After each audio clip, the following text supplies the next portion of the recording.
What's going on, people? Welcome back to the channel. KG is back. Match reaction time. Bristol City 0, Leeds United 1. Should have been more. Should have been more tonight. We was in complete control of tonight's game, I should say. But yeah, listen, we get the 3 points. That's the most important thing. And we move on to the next game. We just keep these ones trucking, keep the 3 points coming. And I'm good with that. But look, we'll talk about a few performances tonight. There's some good ones today, some ones with much relief, and we'll speak about that as well. But listen, before I get into it, you know the drill, people. Hit the like, subscribe to the channel, and of course, drop your comments below. And thank you to Parrot House for the super thanks on the last video. Much appreciated, Parrot House, for the continued support. C Stone 37 subs are only on for time wasting purposes, I guess. Yeah, I know, man. Peru's he's getting those charity minutes now, man. It hurts me. It hurts me to see it, but yeah. Jaden Anthony, he came on in the 83rd minute. You know, we know how it goes. Yeah, it does. It looks good, and I'll bring that up in a bit. Sean here saying really happy for Gnonto. Yeah. Lee is saying if Rutter had finishing boots on, he'd be a 100 million player. Yeah. I said before, he's going to be one of those that is going to be a creator his whole career unless it clicks at some point, and obviously he's got plenty of time for that to happen. But he's more of a creative player. The shooting thing just doesn't happen for him. But man, listen, he should have had a penalty. He should have had a penalty. But we'll speak about that in just a bit. Archie Gray, impressive today. Yeah. Captain Elwood saying, be nice to kill a game off sometime. It would. It would. Leeds saying clean sheet and second. Am I dreaming? No, that is our current position. Again, I'll bring that up in just a moment. Chris King here saying Roden, Grev, and Gray today unreal. Not without fault though. Bamford should have been off at 60 for Joseph, and Kamara switched at the same time. Fair, yeah, we'll speak about that. Zubair is saying here, chance has gone begging. We need to be putting our chance away. 100%. That game was so comfortable. I mean, listen, we know what this division is by now. We've seen enough games this season to know that a lot of the games are going to go the same way against this team. They're going to sit back. They're going to hope for the best, try and counter when they can. Their first shot on target, people, came in the 65th minute. That, you know what I mean? This is what we're coming up against most of the season, but we have to also do our part and finish off these teams. And the thing is as well, we actually put away the most difficult chance of them all. we literally put away the most difficult chance, but you know, that's the Leeds way. That's the Leeds way. Evening to everyone. Yeah, evening, morning, night, wherever you watch it from around the world. Yeah, SJ, not for the lack of trying, was it? Crescencio Somerville just couldn't get the ball in. But again, other than his finishing tonight, his threat today was they couldn't handle him today. They couldn't handle him. They were having a hard time with Jorginho. You know, it's all the threat there. It's just that last action at times. It's whether it's the final pass or the shot decision. It's usually the wrong one.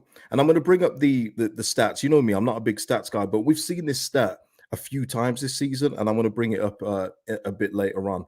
Mr. P here, shout out to you. Thank you for the super chat.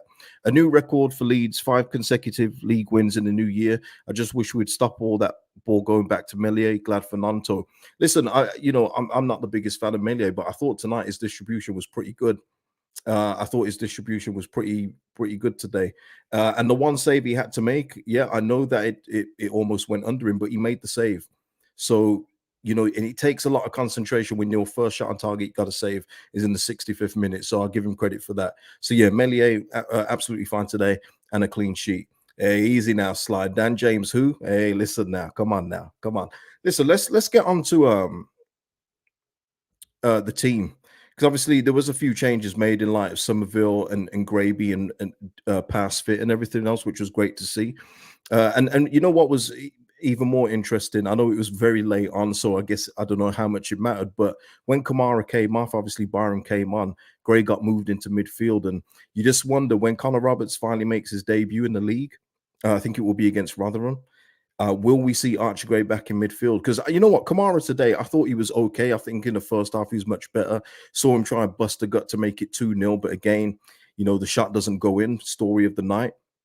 But I do think Gruev, his game today, he was clearing up a lot of things today, winning a few fouls when Bristol City were, you know, trying to play a little bit more aggressive. So I don't know. I don't see Gruev dropping to the bench. Obviously, I don't see Gray coming out of the team. So I do think Kamara will probably be the sacrificial lamb if Connor Roberts does come in to start. John Brotherton saying, in Prem, Gnonto stay simple. Yeah, I would think so. I would think so. Mr. P saying Gnonto seemed to be a different player in the second half. He was determined. Listen, in the first half, he actually had a few good moments. There was a few moments, of course. He's naturally a left winger that cuts in. He's one of those players. He's been asked to play on the right again today. And I think he actually made the most of it as much as he could because listen, you can say what you want about him, 1 goal, 1 assist this year, and you can see his confidence was lacking. He's, lack of confidence when you don't hit the net in so many games, that is going to happen. So him doing all the stuff he did, he was linking up nicely. But again, just like with him, the shot selection from him, Bamford, Somerville, Jorginho, it was just the last action that was lacking. But up until that point, he was good. And who knows now with that goal that he scored, his confidence may go on. And like someone says, Dan James, who? But what a problem that is to have. We've already got a logjam in midfield of, wow, who comes out here? Imagine now Gnonto goes on for another game and scores again. Then you've got a nice problem to have if you're Daniel Farker. Yeah, Crypto Steve saying I like to see it pass a lot more from defense to Gruev. Yeah, he's got a nice spray. He can spray the ball. Even Ampadu put one up to Bamford at one stage. I think they were trying to recreate the Peterborough goal, but Ampadu's got that in his locker too. But it is Gruev who likes to spread that ball a lot more diagonal, a lot more long ballish, if you will. He does give you that different kind of passing range compared to the others that we do have. Let's have a look here. Yeah, Tony here saying I thought Kamara and Roden were immense today. Listen, Roden at the end showed everything that he's about and why he's been so important for us this season. Again, we haven't got a lot to do. Bristol City did grow into a little bit in the second half, okay, but Joe Roden was there, colossal, absolute colossal, man, and he's just been so important for us, so important. Someone there just said, "Great Friday." It is. I always say this, don't I? The Friday game can make or break the weekend for you. And now we go into it looking at the rest of the game saying, okay, follow that. Follow that. And listen, they probably will. Leicester probably put 4 past somebody. But, now we've got the points on the board. I know we've got a couple games, we've played a couple games more, but I've always said it's points on the board over games in hand all day of the week. Let's have a look. Yeah, exactly. The unambiguous sets the weekend up nicely. Yeah. When you lose on a Friday, man, it sucks. Because I watch a lot of football, but even though I'm watching other games going, man, I'm watching this game, I'm thinking, man, why couldn't Leeds just win? Why couldn't we just win? But now you can just watch with your feet back, just relax and chill. You know what I mean? Michael Pollard here saying we can manipulate the balls to the wings and to the edge of the box. Still, the finishing is off. And Michael, you put it nicely there because let me just get this one up here. Let me just refresh this page. Yeah, this one here, people. Let me just enlarge that a little bit more. How many times have we seen this season? 14 shots, in around the 14 to 18 shots, but then it's always this kind of amount on target, 6. I feel like, it's Groundhog Day today, people. I'm sure a lot of you Groundhog Day fans will know that. It feels like I've seen this kind of stat dozens of times this season. I feel like I've seen that so many times. If we was more clinical, I can only imagine what the score lines would be. Although saying that, we can't let them go too high because we must respect the opposition. We have to respect the opposition. We know what Daniel Farker's about. We're not going to win games 6-0. It's not going to happen here. We could have put 8 past Huddersfield. It's just not going to happen. Daniel Farker won't allow it. That's his guidance as a manager. So don't expect it. But I think we could have won this game comfortably 3-0 today. Easy as well. Nightcrawler here saying, I want to see Gray midfield. Me too, Nightcrawler. And I think that is probably going to come. I think that when Connor Roberts is starting games, I think Gray moves into midfield. And I think Kamara is the one that will drop to the bench. Bob T saying, oh, let me just get that one. Because I was thinking that today, Bob. Let me just go out. To be fair, Cage, their keeper did well. Yeah, Max O'Leary. It was one of those I thought, all right, then. Bristol City's goalkeeper, it's Friday night on Sky. Leeds United's in town. He wants to put on the performance of his lifetime. Because I tell you what, man, I was split with Jorginho's miss. I thought it's either a bad miss or a great save, but it was a really good save, wasn't it? By all means, when Jorginho hit that, I went, yeah. And then I saw it go over. I went, oh, it was a good save. I'll give the keeper credit. That was a real good save. Jorginho, I mean, again, if he lifts it over him, it goes in. Somerville, the one where he tried to loop it over Max O'Leary as well. could have done better with that, but we know what kind of night it was for Somerville with the finishing and many others. Bamford as well, with that through ball from Jorginho, lovely ball through. Bamford just hits it first time, hits his legs. So yeah, he was there where he needed to be. Leeds United curse in front of goal. Yeah, Mark. Yeah, exactly. Yeah, keeper's train leg saved it. It was a great save. I agree. It was a top save. It's just that when you're watching it and you're thinking, oh, Georgie, come on, you could do better. But then when you step back, you go, you know what, keeper, fair play. And who else was there? Who else was there today? Let me just go back onto the team. Gnonto. Okay, before we talk about Gnonto, just want to say about the penalty incident. Is there anybody here that doesn't think it was a penalty? I'm very interested to see if anyone actually that actually thinks it was a penalty. I, I, as you guys know, I really try hard not to listen to commentary when I'm watching games, but I did have the commentary on for this one, and Hinchcliffe doesn't know what he's talking about. Honestly, he doesn't know what he's talking about. He's looking for the pen. Every single player looks for a pen. You think that players go down, not knowing that where they are in the box, knowing that if they get contact, it's going to be a pen. I'm just surprised that there was more Leeds United players appealing for it. I don't know whether that's instruction from Daniel Farker to say, listen, don't overwhelm the referee. But this is like the third or fourth that I can remember, and Gnonto's got two of them. But Jorginho, that's a penalty. He got scissors. He got scissored in his legs. It's as simple as that. And people as well saying he needs to shoot quicker. Man, Jorginho could have stood there for another 10 seconds. It doesn't matter how long he's got the ball. The fact is the defender scissored him, and it was a penalty. But I don't go on about refs, but I'm just saying, from what I heard from the commentator, you would think that Jorginho had dived and there was no contact. Crazy today. But yeah, Ryan here saying, I'm not comparing them, but Grove plays the Busquets role in this team. Yeah. There's no comparison, but I know what you're trying to say there, so I get you. Haziman, yeah. Can I ask you seriously, what do you think of the Willy Gnonto chant? Heard it again want to know if you find it outrageous or think it's just a chant. No, I've said it before. And it was his first goal in 160 days, so I kind of forgot about it. In all fairness, because it has been so long since he scored a goal. But yeah, it's a crap chant. It's a crap chant sung by grown people about a former. I don't know if he's not a teenager no more, but a grown man's penis. You know what I mean? Yeah, it is what it is, but we know what the connotation is in terms of the chant. And it's been asked many times by the club that they haven't told fans not to chant, because they know that, especially with football fans, if you tell football fans something, they'll do the opposite.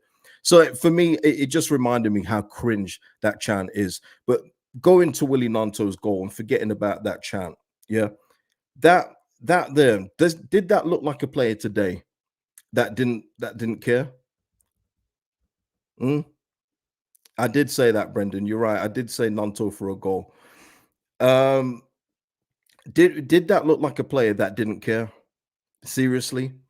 And I say that in all the other games where he's been busting his gut to keep balls in play, to make things happen as best as he can in the limited time he's had.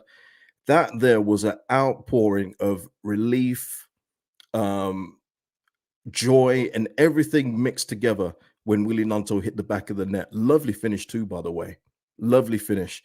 And I just hope that is the catalyst now for him to go on a good run and go on a run of goals, assists, and everything in between. Link-up play, key chances created. I want him to do all of that, because that was lovely to see today. That celebration, I felt that. I don't know about you guys, but I felt that.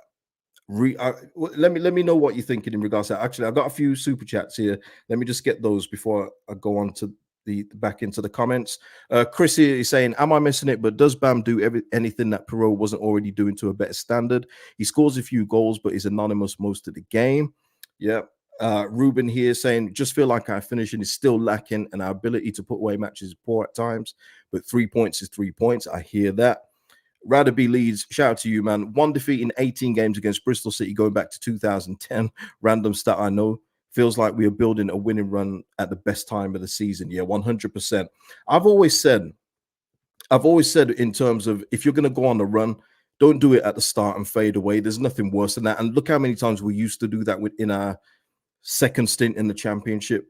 we'd be okay up until around Christmas. Then we play Nottingham Forest or someone like that, and then the rest of the season was a write-off. We weren't good enough to go up, and we weren't bad enough to get relegated. It would be literally 4 months of nothing football. Right now, we're doing so well. 2024 alone. Let's just talk about 2024.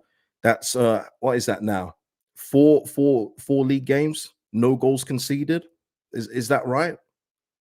I don't know. I'm not sure. I'd have to look at some stats for that. But we've won all the games, people. We've won all the games. Tea time here saying, agree, KG. Gnonto's release after the emotions after the goal. I felt it too. Hopefully he goes on a goal scoring run now. Yeah, absolutely. Absolutely, man. Chris here saying, don't want Perot to just get charity minutes. He is a real asset for us. Yeah, I believe that too.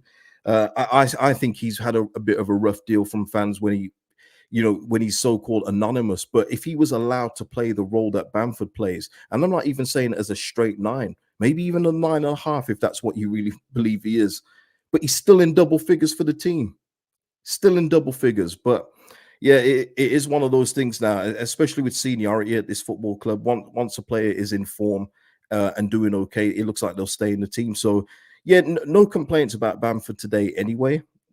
Preston scored. Okay, no problem. No complaints about Bamford overall, but again, you're right in what you're saying. If Perot had that one chance that Bamford had, he'd probably be crucified for it for not scoring. But certain players get certain leeway that others don't. It is what it is. Graham here, smash the like button, show your support for KG. Yeah, thank you. If you will smash the like button, if you haven't already, please do so. It really does help out the channel. But Mark here is saying Bamford puts so much pressure on defenders even without the ball, and that's what you always hear about Bamford. Let's have a look here. Oh, but Steve G though saying Bamford was poor tonight, so slow. Yeah, he was slow, but you know what? He did that in the first half though. He did win a race. I mean, it was two slow players against two slow players against each other, but he did win the race, and that is something I've criticized him for. That he's not slow, and there's chances that we don't get because he's not quick enough. So it's not that you get the chance to miss it; it's just that you're not quick enough to get to the ball. But he did get it today, and that was the Jorginho one, isn't it? The one where he put it round, and Jorginho had that shot saved by the goalkeeper. Let's have a look. Yeah, Charlie. Yeah, I mean we know that's a weakness for us as well. Charlie B here, worst side in the league at set pieces. No one could take a free kick or corner. I mean, the amount of corners that either just went to the goalkeeper or went over everyone, bounced out of play. We see it so many times. Again, it's just one of those things that we just don't have. We don't have a dedicated set piece person. We just don't. It seems to be sometimes whoever's nearest to the corner flag. Gruev takes them, Somerville takes them. It's all mad, people. It's all mad. Was there anybody else from the team? Let's just go back to the team here. Anything to say? Bigged up, talked about Melier, Gray, Firpo. Oh, Firpo. I mean, listen, he got an assist today, Firpo. Yeah, he got an assist. In all fairness, I mean, a lucky assist, but you create your own luck, as I always say. But listen, that one where he was holding on to the defender, that's where he gives you the heebie-jeebies. And I think you know what I'm saying. When he was defending, and you can see him, you're like, okay, Firpo, let him go now, please, let him go. And then he looks surprised when it's given us a free kick. I don't know why he was looking so shocked. He was holding on to the play until he went down. But yeah, rugby tackle Firpo, playing rugby, yeah. He's shocking at defending, and that is an Achilles heel. But thankfully, and I say this, it's going to be very rare, and not very rare, I shouldn't say that, but we are going to have the ball more often than not, especially against teams like Bristol City. You saw what their setup was today. It was to absorb as much pressure as possible, give us the ball as much as possible. We're going to be okay in those scenarios, but it's when teams do get on the break. Oh, he's scary defensively, man. Not going to lie. But going forward, he does give us something in attack. Got to say that. Is that true, Barney? Is that true? Bamford got the official assist. Did Bamford actually touch it? I don't know. Did he? Is it? Well, fair enough. Then maybe Fopo didn't get the assist there. Unlucky. But yeah, I know Bamford. It looked like Bamford played a dummy, but literally the ball went past him and Jorginho. It was an accidental one. But okay, maybe it was Bamford. I don't know. Lewis saying Archie was out of control today. Love Archie Gray, man. Absolutely love him, man. We need to go up so we keep players like him. Absolutely did. Yeah, yeah, don't think you did. Yeah, it was a dummy. Yeah, I know, crazy. Yeah, Chris. Yeah, did you see Archie's skill in the box? He's ridiculously good. We know how good he is. We know how good he is. And imagine when he gets to play midfield as an 8/10. Mm. We're going to see a couple goals from Archie Gray before the end of the season. Guarantee it. Guarantee it. Just so calm on the ball. You never believe that this kid is 17 years old. Never believe it. Playing in this division as well, where I mean, even Gruev today had a knee to the head when he was down. Like, this the division's greasy. It's greasy in this division, and he's holding his own. Even when he keeps on getting pushed over, when it goes out of play and he gets pushed over, he holds his own. He'll get up and go, face to face with the opponent. Love to see it, man. Absolutely love to see it. Absolute gem. I mean, that's putting it lightly. I think the sky's the limit for him. As long as he keeps on the trajectory he is, keeps on working hard. By all means, I hear that he's one of the hardest working players at the club as well. He's going to go straight to the top. And hopefully, people, it's with this football club. Hopefully, it's with this football club. But we got to get back up to the Premier League first. Yeah, we love it. Absolutely loved it, man. Holy Ghost, just pure emotion, man. That's what it's all about. That's what it's all about. But yeah, listen, people, let's just get to the main bit that I think everyone wants to see. Hey, now listen, it might only be for a day. It might only be for a day. Let me just show you the fixtures that Ipswich have got. They've got Preston away. Listen, if Preston treat Ipswich like they do us and play them like a cup final, maybe they'll get something. That will be an interesting game. And also Leicester are away at Stoke, East Midlands derby. So, you never know what's going to happen there, but it is what it is. I should be looking for Southampton, shouldn't I? Let me just go to Southampton's game. Uh Rotherham. So they're also away. All four of us have played away, are going to play away this season. I would expect Southampton to beat Rotherham, in all fairness. Okay. I would expect that. So it is what it is there. But look, what we've done our part, and that is all I can ask for this team. I know that the scoreline could have been bigger. We can be more clinical. I get all of that. As long as we are picking up the 3 points, that's all I care about. I don't think I've refreshed this page actually. Let me just refresh it because I'm sure that's supposed to be isn't that 5? No? 4 greens and a red. Okay, maybe so. Maybe so. But either way, let's keep those green ticks coming along, people. Yeah. What we saying now, people? What we saying? Karen here. Second place, great to see, if only for a day. Yeah, I mean, how nice would it be if we actually get some positive results tomorrow? Yeah, that would be nice. I mean, yes, the teams will always still have a game in hand, but it would put just an element of doubt in their heads. Why couldn't we get the result? Has Leeds jumping over us affected our psyche? Any advantage possible, any advantage we can take, we take it. Absolutely take it. Sly. I got £20 on Rotherham. Oh boy. No, Martin. Stoke is East Midlands, man. What we do? No, come on. That's the East Midlands, isn't it? Look, you know what? You're gonna make me Google this now. I'm sure Stoke and Leicester is uh East. Look at this. Martin made me doubt myself. You know when someone makes you doubt yourself, man. Uh Oh no! Wait a minute, Stoke. Look at me looking at this line. Oh my days, I'm wrong. Stoke is holy sugar. Staffordshire, West Midlands. Oh my days, is it? Okay, Martin, I apologize.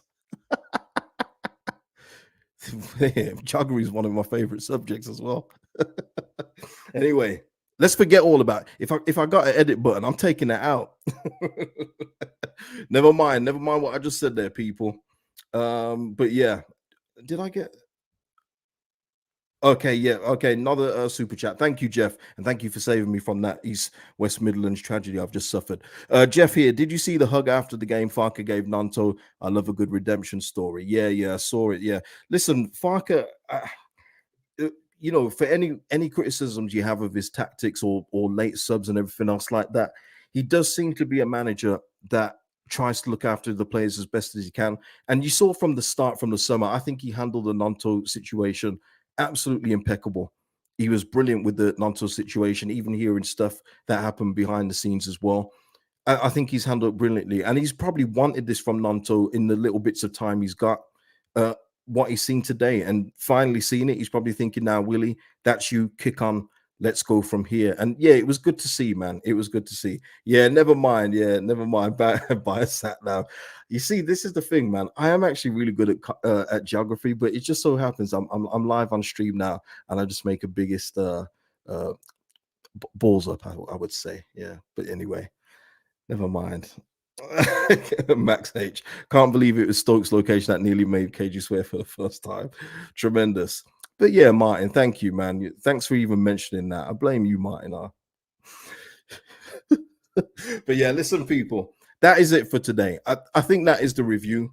I think that is it. Yeah. Is there anything else from the game that you want to mention? I think I've said all the points that I've got to say. So I think that is it. Nate is back on the top two hype. Let me see. Top two confirm. Archie needs to have a son here. ASAP. Get him in the under sixes as soon as possible. Tremendous. Tremendous. Oh man. But yeah, Bob T, the title. I still think it's Leicester's to lose, man. But I think it's Leicester's to lose. I would look. Listen, I'll be honest with you. I've seen us win the championship title already. I just want us to go up. I don't care if it's 1 or 2. If we can catch Leicester and overtake them even more comfortably, that would be nice. But I do think it's Leicester's to lose. Every day is a score. Hey, Dominic, it's true, man. Listen, if you're not learning every day, then you stay stagnant. That is the truth. That is the truth. And Chris Kingy, wow, guys, you guys know Chris, right? He's not a big fan of Farker, so I've got to read this out here. Kudos to Farker today. Game was well played. Could have done better with earlier subs, but actually enjoyed that game. Chris, wow, that is a breakthrough, people. That is a breakthrough. I'm proud of you, Chris. Well done. But yeah, it was. You know what? The game wasn't boring by any stretch of the imagination. It was actually a pretty decent game. We just wasn't efficient enough. But listen, we got the 3 points. We get out of there. So listen, people. Thank you for joining me on the post match. Enjoy the rest of your weekend. If you haven't already, please like the video. If you're watching the replay, please like the video. I'm going to try and get someone to edit out the Stoke thing. No, I'm not really. I'm going to leave it in there. I'm going to hold that. I'm going to hold that and I'll hold it tightly. But thank you for joining me. Seriously, it means a lot. Leave your comments of any thoughts you have in the game in the comments below. And I'll see you in the next video, people. Appreciate everyone. Peace out.